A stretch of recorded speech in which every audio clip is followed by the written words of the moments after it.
What just happened? Princess Leonor's grand wedding stuns the world. A royal wedding. A global spotlight. Hearts waiting, breaths held. But no one expected this. Because Princess Leonor's grand wedding wasn't just a ceremony. It was a moment that left the world stunned. Not for what it promised, but for what it revealed. Immediate value. Spain woke up today to a new chapter in history. Her Royal Highness Princess Leonor de Bourbon, heir to the Spanish throne, walked down the aisle. Not as a student, not as a soldier in training, but as a bride. The streets overflowed. Flags of Spain and Denmark waved side by side. Bells rang out from Madrid to Copenhagen. And the world realized, this was no ordinary union. Cameras caught the moment the cathedral doors opened. Gasps followed. Leonor, radiant, in a gown shimmering with hand-stitched lace, stepped forward. A dress inspired by Spain's tradition, but touched with modern elegance. Each step carried centuries of history, yet every movement was unmistakably her own. And yet, beyond the beauty, there was tension. Because this wasn't just about love. It was about crowns, families, nations, setting emotional stakes. For months, whispers had circled. Would the king and queen approve? Would tradition bind Leonor to Spain, or would her heart lead her across borders? Today gave the answer. And the answer was louder than words. The king's face, proud, yet heavy with emotion, spoke volumes. Queen Letizia, luminous and graceful, leaned forward at every vow. The royal families of Europe lined the pews. Denmark's Queen Mary, Norway's Crown Prince Haakon, Britain's Prince William, all watching, knowing the future of monarchy in Europe might change today. Later in this video, you'll see how one unexpected speech at the reception silenced the entire hall. But first, let's go back to the ceremony itself. The vows and the tears. The vows were whispered, but the silence in the cathedral carried them farther than any microphone. Leonor's voice trembled at first, then steadied, with a strength that reminded the world why she is destined for the crown. When she said the words, "With my heart, with my duty, with my life," a tear slipped down Queen Letizia's cheek. King Felipe bowed his head, perhaps seeing in that instant that his daughter was no longer his little girl. She was Spain's future. She was Europe's new bridge. The groom, standing tall, lifted her hand with quiet reverence. The world saw not just a man beside her, but a partner who understood the weight of history she carried. Family tension unfolds, yet not everything was smooth. Observers noticed moments of unease.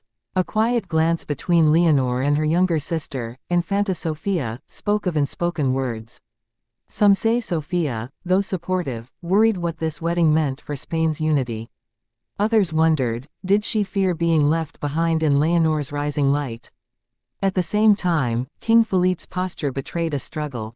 His pride warred with the bittersweet reality. Leonor was stepping into a life that might one day make her Queen of Spain, and Queen Consort abroad. A delicate balance. A double life. And then came the kiss. A single kiss, sealing the vows, sealing the union. The hall erupted into applause, the bells rang again, and Spain's heir was no longer just a princess, she was a wife. Reception plus the unexpected speech. The reception was held in a hall draped with royal banners. Long tables glistened with crystal and silver. Spanish delicacies met Danish traditions, a culinary symbol of unity. But it wasn't the food, or even the music, that stole the night. It was a speech. King Felipe rose. The hall fell silent. He began not with protocol, but with a story. A story of Leonor as a child, clutching his hand on the balcony, asking, "Papa, what does it mean to be queen?" His voice cracked. "Today, Mieha, you have shown me the answer. To be queen is to love, to sacrifice, to unite." Tears fell openly across the room. Even hardened diplomats wiped their eyes. For a moment, it wasn't politics. It wasn't monarchy. It was family. The world reacts. By evening, the news had circled the globe. Spain's future Queen marries in historic ceremony. Leonor de Bourbon bridges nations with marriage. Royal unity for a new generation. Crowds in Madrid lit candles. Copenhagen erupted in celebration. Even outside of Europe, leaders and citizens alike paused to witness history unfold. But this wedding was not the end. It was the beginning. Questions now loom. How will Leonor balance duty to Spain with her new family ties? Will this strengthen Europe's monarchies, or create new tensions? Later in this story, we'll explore the hidden meaning behind the Jules-Leonor War, and why they may hold clues about Spain's royal future. Symbolism and legacy. Leonor's tiara, encrusted with diamonds, wasn't chosen by accident. It once belonged to her grandmother, Queen Sophia. Passing it to Leonor was more than fashion, it was legacy. A reminder that every crown is borrowed, every throne temporary, every queen a bridge between past and future. The rings exchanged weren't simple either. Each carried engravings, private to the couple, but whispered to be prayers for unity. And then, the bouquet. White roses mixed with red carnations. Spain and Denmark, intertwined in petals. A silent vow that this marriage would never be just about them, it would always be about their people. As the night ended, Leonor stepped onto the balcony once more. Her hand raised, her smile radiant, her husband at her side. Below, the people cheered until their voices shook the square.